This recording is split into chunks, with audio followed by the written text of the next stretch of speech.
Hey, I'm Alex Radcliffe from Board Game Co., and this is all the upcoming Kickstarters for March, although that's already a lie. I started this off poorly already. This is a bunch of upcoming Kickstarters and Gamefounds for March. This is not by a long shot, although even with my curating out a whole bunch of games that either don't seem to have enough whatever, or information, or followers, or interest, or whatever it is, even with all that curating, I believe I still have 42 Kickstarters to go over. 42, and that's with leaving things out, which means a few things. First of all, it means that I will be trying to go over them at various levels of depth. Honestly, the more I care about them, the more I'll probably go into detail, and some of them I don't even have information, so I'll be like, here's Oak from Game Brewer. I know nothing about this game yet. We'll talk about those. And secondly, speaking of, not having all the games, regular reminder for this series to subscribe to Shelf Clutter if you want the newest, accurate, most up-to-date, and most comprehensive information. I generally find Adam's videos over on Shelf Clutter to be, well, the most comprehensive. He has all the Kickstarters every single week and Gamefounds,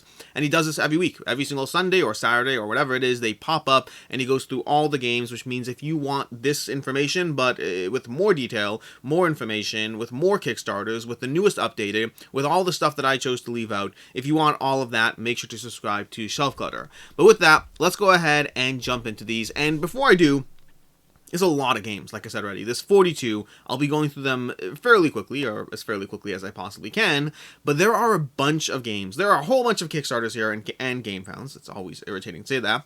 There are a whole bunch of games over here that I haven't played. There are a whole bunch of Kickstarters and Gamefounds that I've played, and, they're good games. They're good games, but there's lots of good games. There are some in this video that I am particularly excited about. Games that I have already hyped and talked about in the past, and I will continuously be very excited about, and when you see my coverage of the game, I'll be very excited about them, because there are at least 3 or 4 games in this list over here that I'm just very, very excited about. So I don't really have a follow-up there. I just want you to know there are a bunch of games that I hope do really well, because I want them to get into a lot of people's hands, and I want people to have the opportunity to try them and to see that they are awesome games, or maybe I'm just wrong. Those are also possibilities.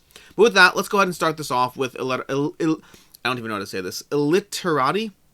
It is fitting that the game's called Illeterati. Illeterati from Gap Closer Games. I believe they brought us rival restaurants in the past, and Illeterati, the art looks great already, and the concept already speaks to me. It's basically a cooperative word game, which is something that I like the general idea. I always like and enjoy word games. My issues with them in the past have been that too often they can devolve into a single player taking way too much time thinking of the perfect word. Like, wait, no, hold up, give me like 2.5, 3, 4 minutes, and I'll get an extra 1.5 because I managed to add a D into that. I don't like that concept. I like games to be smooth, to move quickly, and to that end, one of the games I'm actually fairly excited about, completely unrelated to this, is Paperback Adventures, which lets me play word games, but solo, so I don't have to worry about you wasting my time and me wasting your time as I try to optimize around things.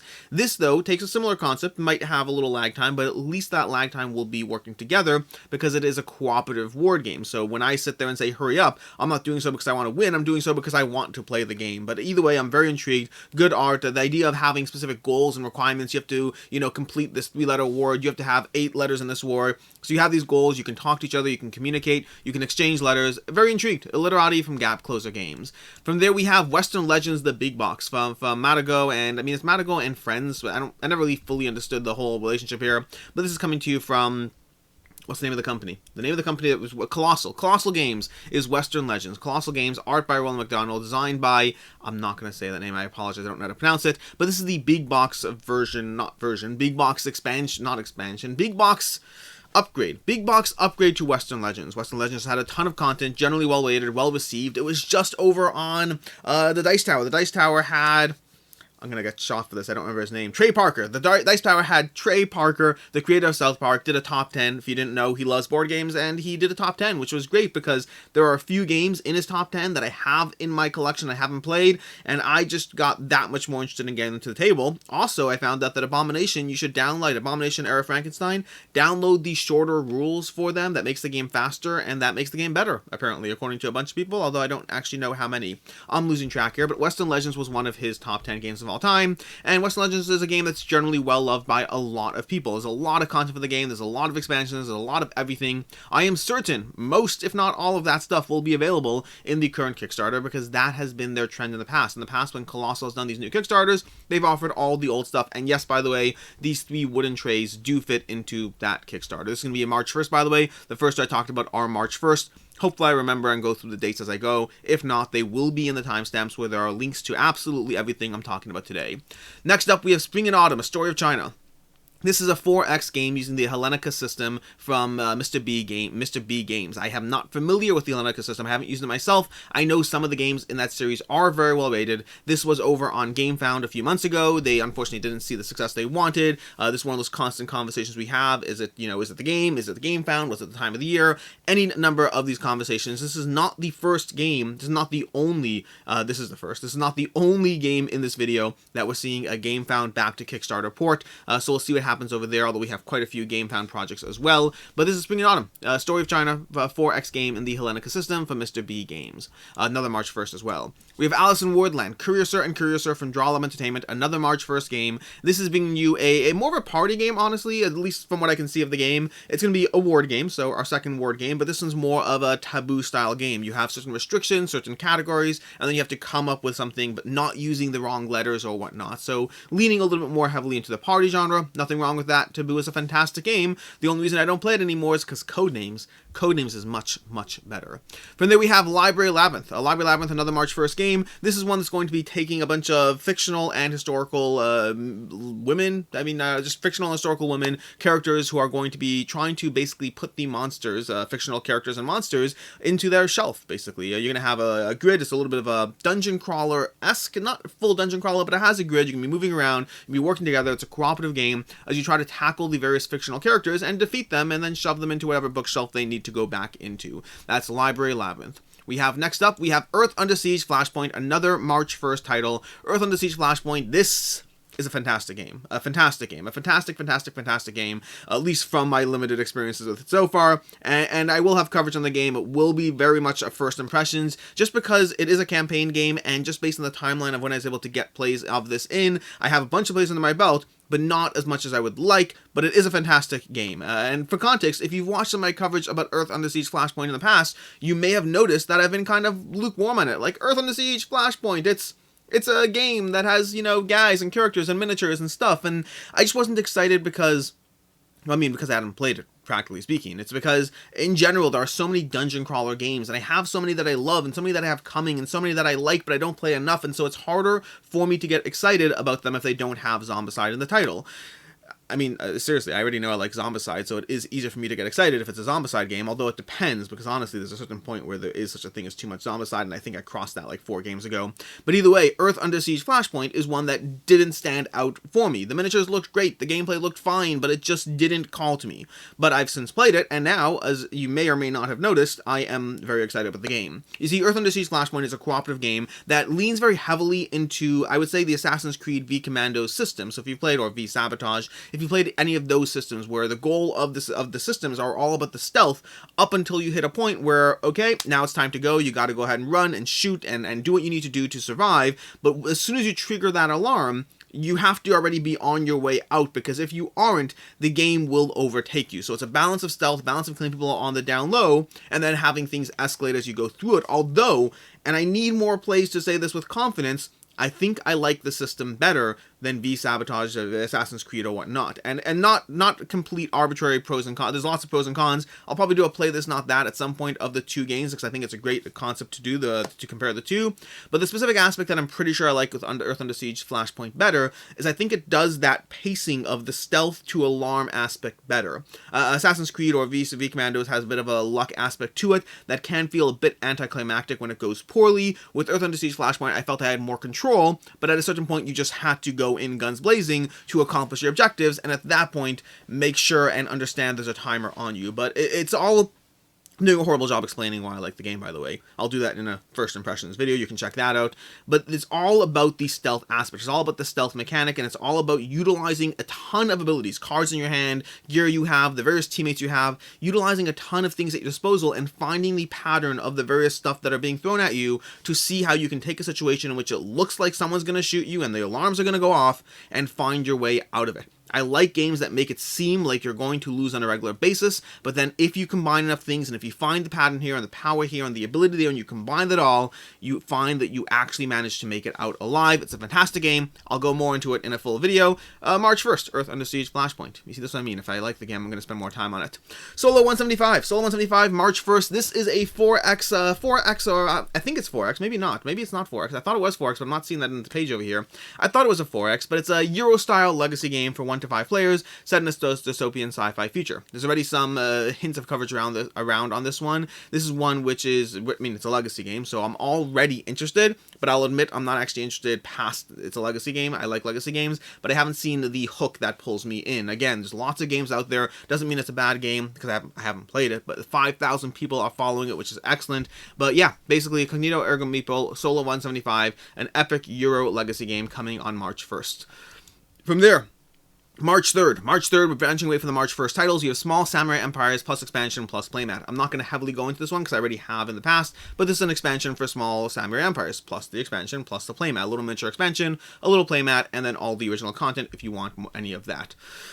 So, next up, we have Far Cry Beyond, possibly one of my greatest disappointments of 2022, and no, I'm not talking about the gameplay. Far Cry Beyond is, well, Far Cry Beyond. Far Cry, it's the Far Cry title thingamajig, not title, the Far Cry franchise, that's the word I'm looking for, and this is coming March 7th, by the way, but it's the Far Cry franchise, and it's adapted to a tabletop experience. Why am I so incredibly disappointed? And by the way, for context, I have played the game, I like the game, I think it's a fine game.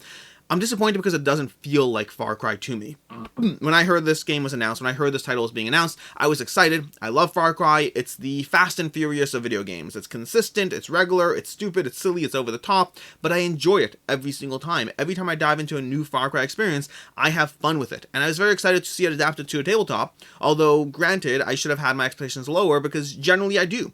Generally, when you have these larger video game IPs and you adapt them to a tabletop experience, I walk in with low expectations because it's usually hard to do so. But, and here's the big but here, over the past year, more and more video game adaptations have surprised me in a very positive sense, such that I've started to move away from being disappointed, or not disappointed, from having my expectations lower, and I was like, Far Cry. Plus, it's from Funforge, who brought Monumental, which is fantastic, so I am all in on this game. And it's a fine game. It's a totally fine game. The only problem is it doesn't in any way, shape, or form to me, based on my one play of it, granted, it doesn't in any way, shape, or form to me feel like Far Cry the universe. It just feels like a dungeon crawler with, you know, some mitigation, some abilities, some weapons. It does a totally fine job. It just doesn't feel like Far Cry to me. So yeah, it's a simultaneously a disappointment and not actually a bad game. Just not what I was wanting out of Far Cry. But that's going to be coming to you from March 7th. Next up, we have Route East. We have the travel adventure game of 2022. This one I'm a little torn on. I'm a little torn on this one because the art looks great. First time publisher, coming March 8th. Some fun things going on here. It looks like a racing game, but it looks like a racing game with a heavy dose of take that. Of playing cards against other players. Ideally the person in the lead, which is good to an extent, that has a degree of, you know, punishing the leader and keeping the game competitive. The only balance is how well they actually do it. I'm curious to see because, again, art looks great. Many aspects of the game in general look fun. I am just concerned, just from what little I see of the game so far, that it might be a little heavy on the take that to keep the leader in check, which it's always a balance. You want ways to keep the leader in check, but you don't want it to feel like just pure target the leader, take that stuff. We'll see. I'm intrigued. Moving on, we have Maul Peak, an asymmetric two-player game with epic meeples. This can be coming to you from the creators of Skull Hollow. Skull Hollow, a game that I did not love, unfortunately, but I seem to be in the minority. It's a well-liked game in general, and honestly, this is so interesting, because I always find this fascinating. This is from Pencil First Games. Pencil First Games, I generally like all their games. But Skull Hollow is one that actually feels very different from their games and didn't work for me as much. That said, from what I've seen of Maul Peak, it's I'm intrigued. I do want to give it another shot at some point. I don't know if or when. I'll probably pick it up at retail when it's cheaper and not get the Kickstarter or whatever version. But it's one that is, if you like Skull Hollow, this is more content. It's a completely standalone. You do not need Skull Hollow for this one. But if you have Skull Hollow, you can mix and match. You can combine it in order to play both of them. But this is Maul Peak coming to you March 8th. From there, we have Cthulhu Island. Let's move to the next one. We have Cthulhu Island, another March 8th title, coming to you from Ludo Studios. They did the Sins game and a bunch of other games, but this is a game of I think there's worker placement in this one if I recall correctly, but there's worker placement, there's area control, summoning creatures, building attractions, and basically it's a combination of a whole bunch of fun things, including some amazing sculpts or renders of the miniatures. It's bringing you the Cthulhu theme. Cthulhu Island is coming to you from Ludo Studios, coming to you March 8th. Next up, we have Warpgate Beyond from Wolf Designer. This is over on Gamefound. This is an expansion to Warpgate. Warpgate came out a while ago and generally well received. I've played the game. I liked the game. I had specific critiques around the game, and Warpgate Beyond is actually addressing many of those critiques. So I am intrigued as far as how this one does. I still have Warpgate in my collection, but in general, this is coming to you, I believe, March 8th. Warpgate is coming. Where are we? We have March 8th, and it's bringing a bunch of new stuff to the game. More content, some upgraded technology, things like that. Some additional stuff that I don't remember every aspect, but I remember the big thing for me was the technologies, because the technologies for me in the original game felt a little not as empowered, and this one's bringing you, well, stuff that feels cooler or has more stuff going on. I don't know all the other stuff coming to the expansion, but that's basically, yeah, okay, here I am over here. But yeah, lots of positive cards around the game. Warpgate Beyond coming to you Gamefound March 8th. Next up, we have Drive-Thru Games 2022 coming to Gamefound March 8th. This is Joel Eddy, Drive-Thru Games. If you haven't heard of him, fantastic game reviewer. Previously, he's done projects on Kickstarter. Now he's doing it over on Gamefound. He has a little video covering the whys and the hows, the equipment, computers, rendering. Actually, he talks very much about 4K rendering. It's a real problem, because he talks about how he upgraded his equipment to get a 4K camera, which is great, except his computer couldn't deal with 4K rendering, and I have the same exact problem. I have a 4K camera, which is awesome. That's the camera I'm looking at right now. But whenever I try to deal with 4K videos, I cannot do anything on my computer for hours while it deals with those videos, and it's slow and it's choppy, it's a mess. It's a problem I'll eventually solve, but right now I don't need 4K videos. The main point where it's helpful is when I'm doing gameplays and I want that top shot and I want to be able to zoom in without losing losing resolution. That's the word I'm looking for. That's when it's helpful there. But so real problem, real content, and that can be an expensive upgrade. But Drive-Thru Games, one of the things I love over here is he does this over here, very tongue-in-cheek, although it took me a second. You see, I was going through this page over here, and I saw these testimonials, and I saw, hey, Rodney, I always read what Rodney says. What did he say? What Joel's reviews lack in production quality, insight, and relevance, he makes up with an effort. And I was like, that is mean? Coming from Rodney Smith? Is that supposed to be a good testimonial? And then I saw the next one and I was like, who?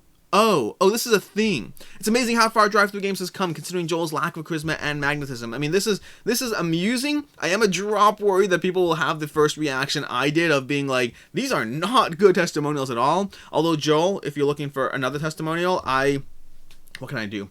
What's mean but not too mean? Okay, how about this? I can do, what's it called? I love seeing Joel's videos as I scroll past them. I love seeing Joel's thumbnails as I scroll past them on the way to a Dice Tower video. Even that sounds mean. Even that sounds too mean. I genuinely, I've been watching Drive-Thru reviews for a long time. Back in the day, Dice Tower, Drive-Thru Reviews, and The Board Game Geek were all three channels that I watched extensively their content. And yeah, Joel's fantastic. He's thoughtful. He's introspective. It feels like he's talking through the game with you as he processes the way he talks about the games. It feels very collaborative in nature. If you've ever watched his reviews, you know what I mean. It just feels like he's going through it. He's like, and these I don't want to spend too much time explaining it. If you've watched his videos, you know what I'm talking about. He's fantastic, and this is going to be coming to you March 8th as well.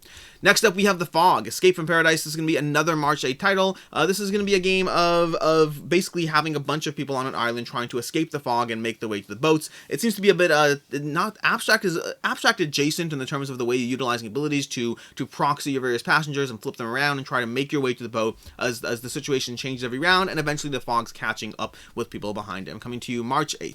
Next up, we have Hamlet, the village building game. This is coming from Mighty Boards, coming from David Cherkop. I almost say David Tershi just because of instinct, but David Cherkop, who did Petrichor, and a bunch of other games. Petrichor is just the one that's coming to mind. But Hamlet is a game of building out your little village. It's gone through a few development iterations. Hopefully, I will have content in time. I know they're sending me stuff. I've already played. I played the original before they made changes, and they sent me new stuff with updated art, and I played online as well. So I've played it. I like the game. I don't know when my coverage will be up, if at all. Hopefully it is. But either way, Hamlet is a fun game of trying to manage your actions, build out more villagers, and trying to navigate the production queues of what's going on. You're going to be building out, where's your wood coming from, your flour, your milk, and then trying to navigate around to the various buildings that can process it to eventually make deliveries. Whole bunch of fun things going on as you optimize your way through, multiple rounds of play until eventually game end is triggered. That is Hamlet. From there we have Motor City, a strategic engine building roll-in-like game. This is another March 8th title. This is coming to you from Motor City Games, who did the development for Fleet the Dice game and the actual game, Three Sisters. Sisters. Three Sisters, which is a fantastic roll and write. Fleet the Dice game, fantastic roll and write.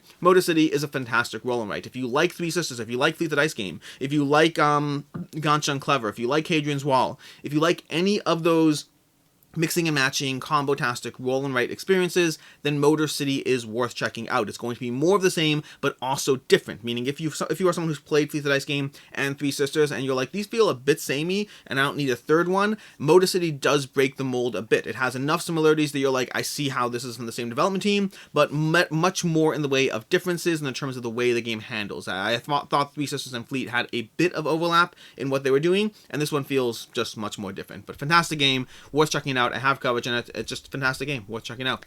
Next up, we have Small City Deluxe. Small City Deluxe, this is another March 8th title. I think the last of the March 8th titles. This is bringing you, and I think this is coming. It's always interesting when I have these games because this goes back to how Shelf Clutter has the most up-to-date information, although even his stuff isn't always right. But Small City Deluxe, as from what I can see, it's coming to you March 8th, but it's possible it's not because that's the last confirmation I have, but it's not, doesn't sound that confident. But anyways, this is a deluxeified version of Small City. New art, new stuff, new tweaks, new everything, a new revised book of rules, new illustrations, new variants, and a revised version of the solo game. Small City has been out since 2015, has like a 7.5 on Board Game Geek, so this is an established, well-liked game, and they're bringing you a deluxe edition of it on March 8th. Probably, maybe, my link goes to this page, not any Kickstarter page. From there we have Tiwanaku, exclusive deluxe edition. This is basically, this is Pachamama with a new name. This is one of the many games today, including, what was the one I was already, I mean, there's Motor City, there's Flashpoint, Earth and the Sea Flashpoint, and then we have Tiwanaku, which was previously known as Pachamama. I already have coverage on the channel, you can check that out. Myself, Quackle, we have reviews, we have playthroughs, whatever it is. Do we have a playthrough? I don't even remember if we have a playthrough. I think we have a playthrough. I don't know. But either way, this is a game that is absolutely fantastic. It is possibly one of my favorite deduction games. I really enjoyed the process of deduction here, although with a catch and a caveat that it is a competitive game in which you feel so wrapped up in the process of deduction that you sometimes end up helping your opponents when you shouldn't. So that's a potential flaw in the experience. But I really enjoyed it. It felt collaborative. It felt like we were all involved in the game. It felt we were building the world together. It did not feel like we were playing our own separate solo games where we happen to all be involved, which is a problem I have had with some deduction games in the past. But overall, I really like Pachamama. I think I really like Tiwanaku. I think it's a fantastic experience, and I highly recommend picking this one up if you like deduction games at all. If you like Awkward Guests, if you like, what's the space one? That's Space One, Search for Planet X. If you like any of these experiences, I really do recommend Tiwanaku as a fantastic deduction experience. Next up, and that, Tiwanaku is March 9th, I think? March 9th. Next up, we have Tamashii, Chronicle of Ascend. And I think, and this is tough, okay, I think it's pronounced Tama, but until I'm confident, I'm going to say it the way it looks because I'm not certain about that. But this is coming March 14th. This is going to be coming to you from Awakened Realms Light. This is their newest light game, although this seems to be the least light of their light games. I mean, we have 13,000 followers, and this is a programming puzzle game with a story attached to it as well. So it's a narrative programming puzzle game, okay, if that's not enough buzzwords and keywords for you. The narrative part is you're going through a campaign, basically. You're going to be going through a campaign, a story, choices, all those aspects, and you're going to have a central board, but you're also going to have a puzzle going on. It's one of those games where you're trying to manage how do you min-max your actions, how do you utilize the various abilities you have, how do you try to move your little programming chips around the board, taking a variety of actions. You have a limited number of actions every round, and then trying to be as efficient as possible as you navigate those around so you can defend and fight the various robots tailing you, so you can wander around the board, so you can interact, so you can slowly but surely make progress on the various story points as you go through it. So a bit of a puzzle, a bit of a programming mechanism, a bit of upgrades and characters' abilities and development and all that, and a bunch of narrative at the same time. Looks fantastic. Art looks very, I mean, honestly, this page, everything I'm scrolling through now, I'm seeing some of the stuff for the first time over here. Like, I have the prototype, I'll be covering the game, but I haven't been through this page heavily. This is a lot of stuff. They are really going all out here. This does not look like Awakened Realms Light. This looks like Awakened Realms. So, yeah, I mean, they're the same company, obviously. Oh, and disclaimer, by the way, Gamefound in general, who's associated with Awakened Realms, or same parent company or not, has been a channel sponsor, so always take everything I say into account when I talk about their games, their Kickstarters, their crowdfunding, whatever it is, take that into account. But they're not sponsoring this, to be very clear, but they have been a channel sponsor. Next up we have, where are we up to? We are up to Oak from Game Brewer, coming March 14th on Gamefound. I know nothing about Oak. Nothing at all. Now, I do know, for what it's worth, in case you're wondering, Stroganoff, or in case you knew, Stroganoff from Game Brewer has had production issues. In case you followed any of that drama, they basically, their deluxe version of the game had a bunch of issues, wasn't up to par with the usual Game Brewer production, which is absolutely fantastic. I'm bringing it up for 2 reasons. One, so that if you don't know that, you're aware, but more importantly, from what I've seen, they have basically said they are not working with that factory again. It was an exception, a problem. It's a huge issue. It's like they are aware of the issue. They're not like, just saying, oh no, this, that, whatever. They're aware, they've apologized, although again, I think they have some degree of refund options available. I don't know exactly, but if you are worried about that being a standard going forward, they are very aware of the issue and they do not want it to happen again, because one time is bad enough. If it happens twice, that can seriously affect a company who's basically known on Gamefound and Kickstarter as having deluxeified versions of your games. If that's what you're selling effectively, if you're selling a deluxe, over-the-top, amazingly produced version of a game, it cannot be good for your company to have multiple iterations where it's not that deluxe. So they are aware those issues exist. Hopefully they will not be an issue going forward. It's obviously not a guarantee. You have to back responsibly and be okay with the consequences. Next up, we have Malhya, Lands of Legends. This is going to be coming to you, I think it's coming to you from Labyrinth, which I'm probably butchering the name. Most famously known for a few games, but most famously known for It's a Wonderful World, It's a Wonderful Kingdom. Those are the games that they're known for here. I don't have a ton of information about the game yet. I'm interested already because the art looks beautiful, some of the sculpts look beautiful, the aspects of cooperative dice rolling game, modular board, all those keywords are always fine, and it's Labyrinth, who in general, their games seem to be, well, solid games. So I'm interested without knowing more about it. I mean, this 9.6, I'm going to write that off entirely. 42 ratings, it's way too early to care about that rating either way, but I'm still interested despite that, so we'll see. Malhya, Lands of Legends, coming on March, I don't have a date for this one. March sometime? I don't have a date. I think March 15th if I'm not mistaken, but I don't have the date listed. From there we have Quodd Heroes. Quodd Heroes, another March 15th title. Tentatively. Tentatively is because Quodd Heroes I've talked about as a, upcoming Kickstarter for March 2021. Okay, 2021 I think was the last time I said, or the first time I was like, Quodd Heroes is having a second edition of the game, some upgrades, some painted miniatures, different things you can have, whatever it is, and it's coming to Kickstarter March 2021. And then it's coming to Kickstarter April 2021. And then I stopped talking about it because it kind of dropped off the map. From what I've seen, the most recent announcement is that it's coming to Kickstarter March 2022, although I'm not holding my breath until I see that Kickstarter page actually launch, but hey, we'll see. And Quodd Heroes, for context, a fantastic game. I rated the game on the channel, absolutely amazing game. I really enjoy it, with the caveat that it is messy to get out and table. I think it's a great game. I think it's a great game. I think it's a lot of fun. I think it's got a programming movement thing that is a ton of fun. It's a chaotic mess of a game. If you like Robo Rally, if you like any games that have that system of messy programmatic movement, Quodd Heroes will hit that bill. Fantastic experience. But it is a little hard to table just in terms of it's not streamlined enough. I am very interested in a second edition to see, because for me, this is a game that I love it when I play it, and I don't pull it out often. It's just the nature of what this game is. And so I'm interested. I highly recommend it, with the caveat that understand it's a bit messy to get out and table. Not the hardest, but a good insert will help a lot on that. But yeah, Quodd Heroes hopefully coming to Kickstarter March 15th. We'll see.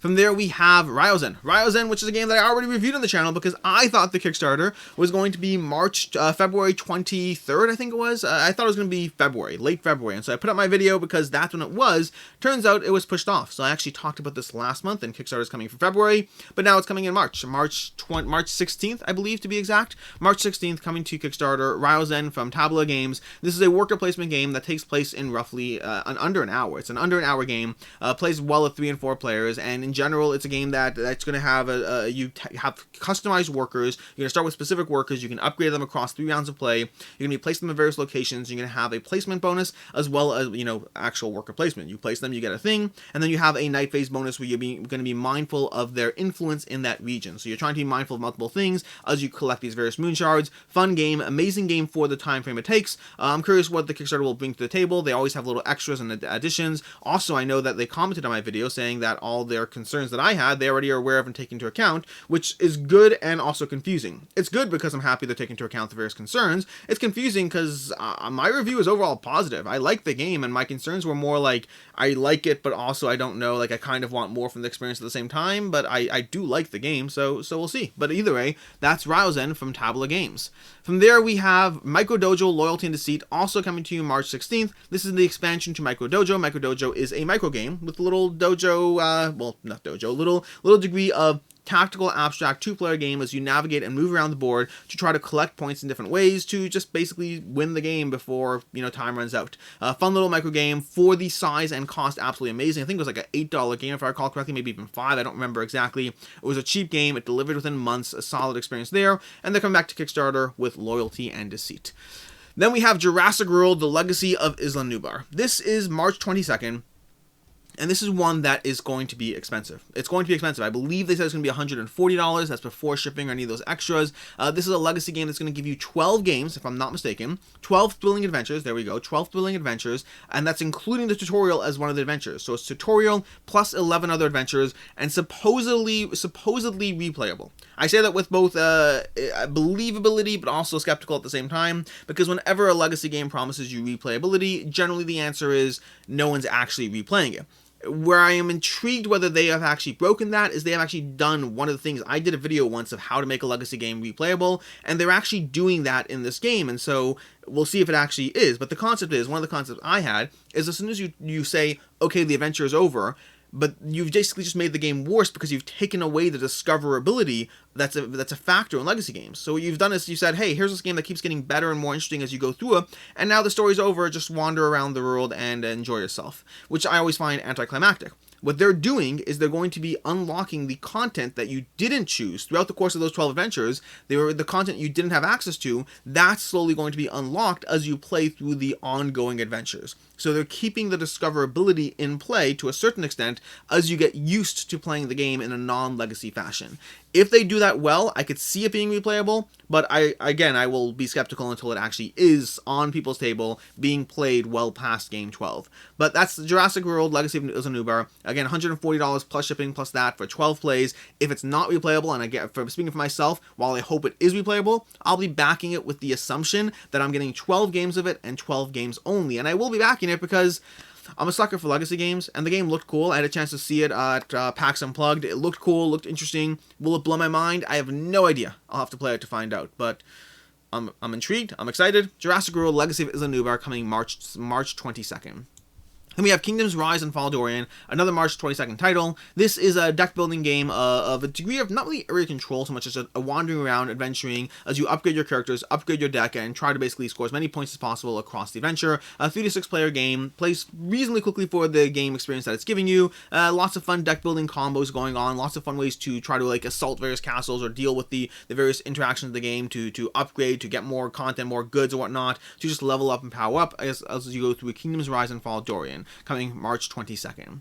From there we have Mercurial. Mercurial from David Go. This is from the creator of Endogenesis. And Mercurial is a game of basically crafting the perfect spell. It's going to have a bit of a Century Golem, a Century Spice Road version of gameplay as you place down cards into the road, trying to how to say this well, trying to gather various cards to build up the components of your spells, to slowly craft and deliver your actual spells, and then to utilize those spells and cast ultimate spell to kind of unlock or grab the various cards that will give you points throughout the course of the game. So you're trying to go through a process of building up and modulating your cards, getting the perfect spell, getting the final card, and then just scoring as many points as possible. Has fantastic art, quick and fast-paced gameplay, lots of powers and abilities to an extent. I say to an extent because it's ultimately just a certain number of combinations of what's going on, but fun little game from David Go, from, I don't know the name of the creator, I don't know the name of the company, but from the creator of Endogenesis.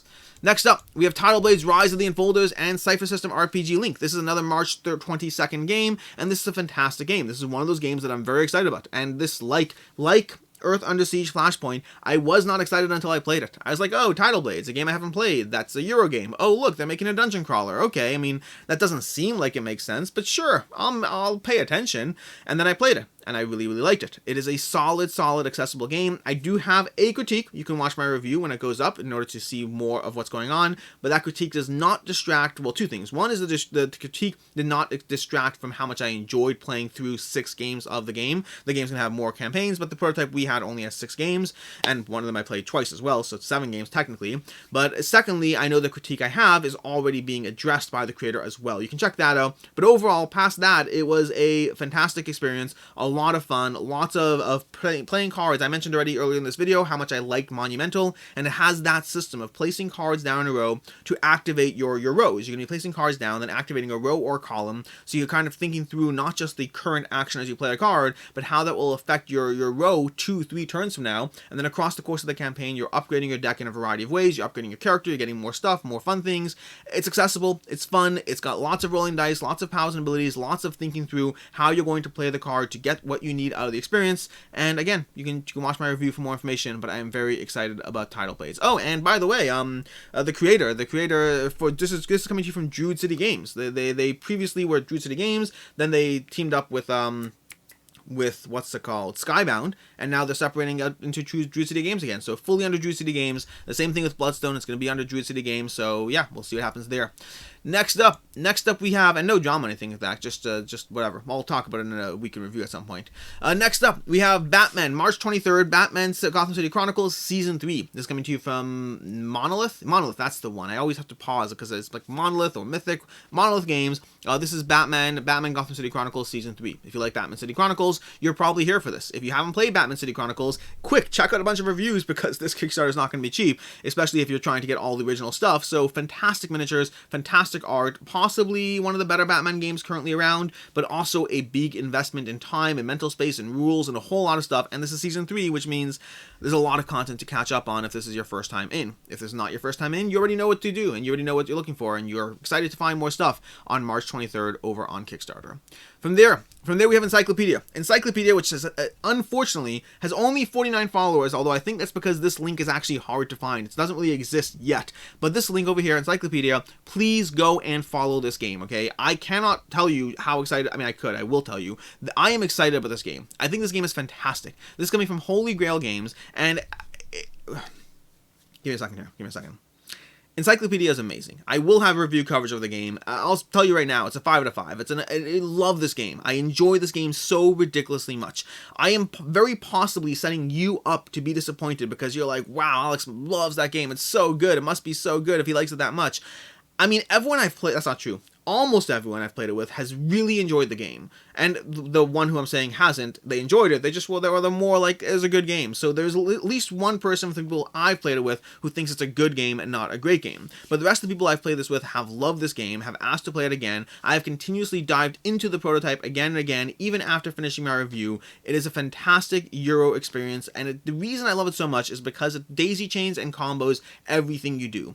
Every action you take triggers 2 or 3 things in terms of what it gives back for you as you try to build out the perfect combination of set collection in the game. Ultimately, it is set collection, but it's how you get to the set collection. It's a combination of powers and abilities. It's a combination of actions giving you multiple rewards back. It's the fact that when other players steal dice from you, that's going to be giving you rewards too. So even as people steal dice from you, which you want, by the way, you want players to take your dice as much as you are going to take their dice. There's a lot of fun things going on in this game. I have a long review for this coming, a decently long review, because I spent way too much time talking about the actual game and how to play it because I got caught up in it, and it is what it is. This is a great game. I really, really like it.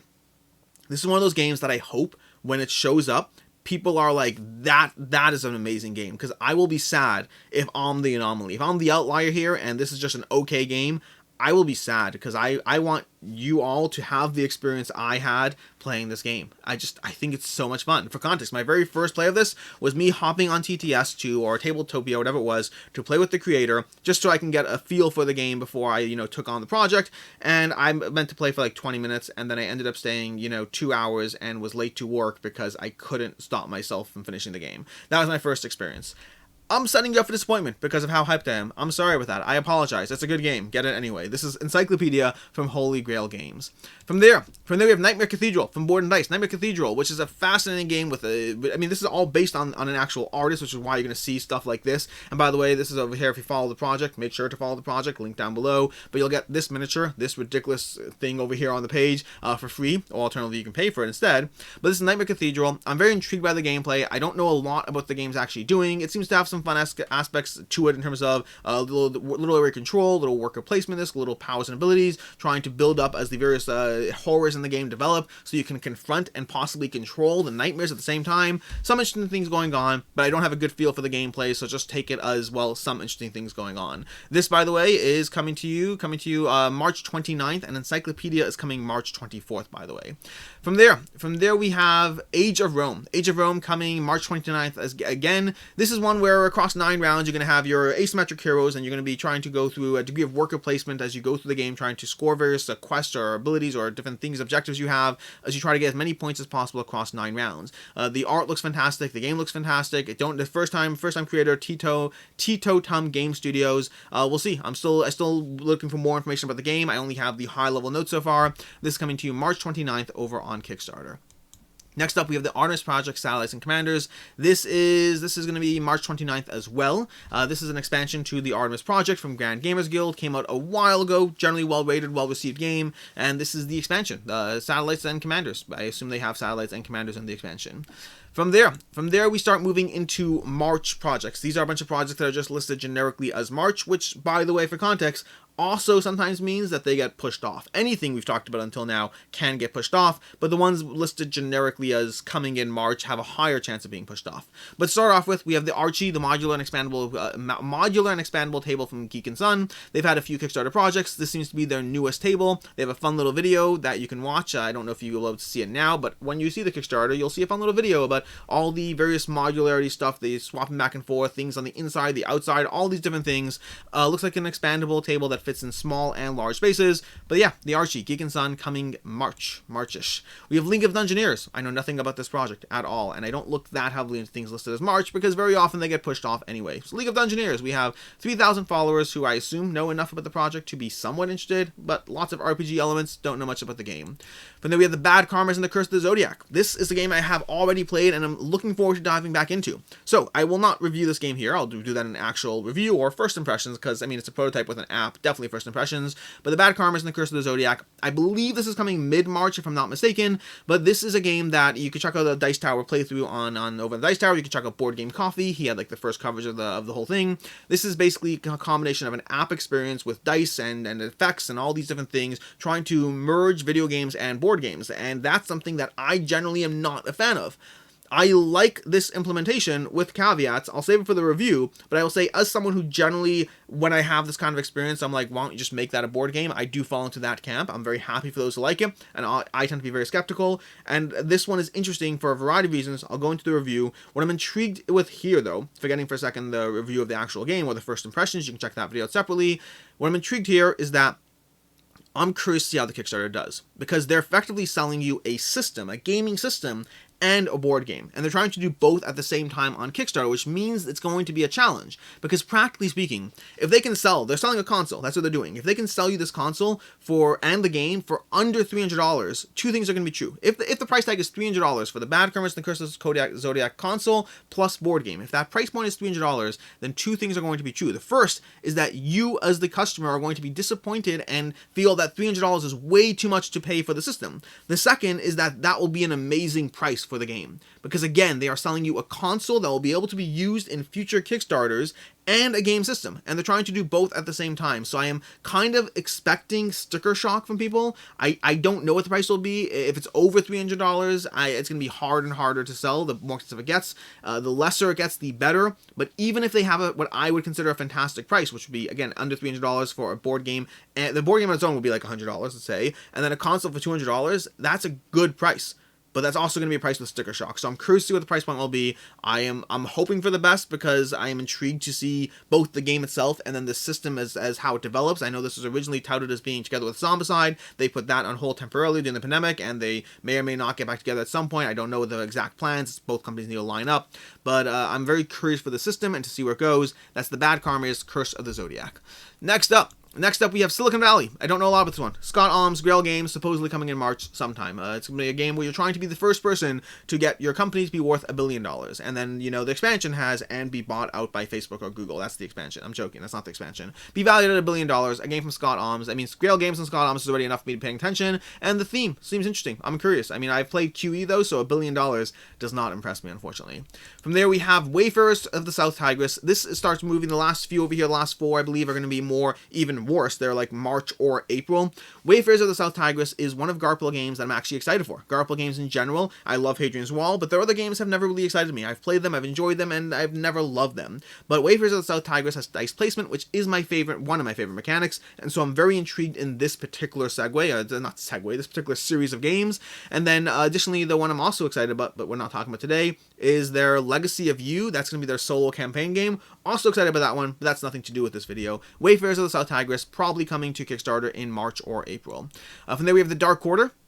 The Dark Quarter is coming to you from Lucky Duck Games and Van Ryder Games, and seems to be taking the legacy system of games and the Van Ryder world building and storytelling, combining the two into a game that might be coming in March, or was originally touted as March, but that was like months ago. It may still be coming in March. You see over here. I want to say a huge thank you to everyone ahead of the March Kickstarter launch. That was January 18th. I don't have an official date right now. I would say there's a 50-50 chance it's in March, possibly pushed off to April. We shall see. But that's The Dark Quarter from Lucky Duck Games and from Van Ryder Games, who just had their final go Kickstarter that did incredibly well, so good for them. Happy for them. From there we have Beyond Humanity Astrominers. This is another one that's being touted as probably in March, and we'll see what happens. Beyond Humanity Astrominers from Three-Headed Monsters. This is the second game. Their original game they had was Beyond Humanity. Totally different system. This is a dice placement game as well. Similar, you know, I like dice placement. This is a dice placement game where you'll be rolling dice assigned to various zones in space as you try to collect the various goods, turn them into points, and probably coming in March or April.